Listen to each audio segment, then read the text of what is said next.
اصحى 5 الفجر، اشرب ماء ساقعة، اجري وخلاص. هتنجح. بقينا حاسين ان النجاح بقى مربوط بميعاد المنبه. يعني لو صحيت 5 الفجر تبقى ناجح، ولو صحيت 9 تبقى فاشل. مع ان الحقيقه في ناس بتصحى 5 الفجر وتضيع يوم عادي، وناس بتصحى 9 وبتنجز برضه عادي. الفكره مش امتى تصحى، الفكره بتعمل ايه بعد ما بتصحى. يعني انت مش لا يا عم ده 9، الناس كلها بتقول الفجر ديت اجمد وقت.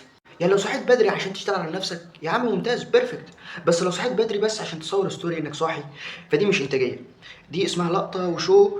وانا شخصيا مش هدفي اني اصحى 5 الفجر عشان ابان جامد، هدفي اني انظم يومي بالطريقه اللي تخدمني فعلا.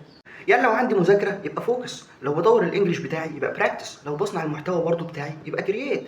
لان في الاخر النجاح مش تشالنج، النجاح كونسيستنسي، يعني استمراريه يا شباب.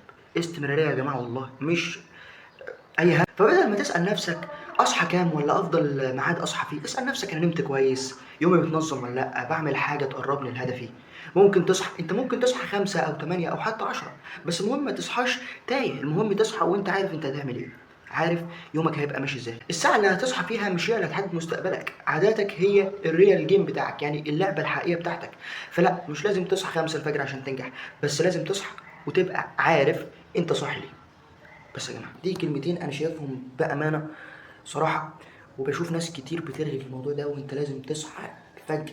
والناس اللي بتخش تتفرج على، والله العظيم بيخش يتفرج اول يوم بيصحى الفجر بيقعد يسكرول على التيك توك. تمام، انا كنت من الناس دي خلي بالك، وبسكرول على التيك توك، بقوم الفجر امسك التليفون بتاعي اسكرول على التيك توك. قول لي بقى انت في التعليقات، انت تفكر الانتاجيه ازاي، بالصحيان بدري ولا بالانتي شويه؟ سلام.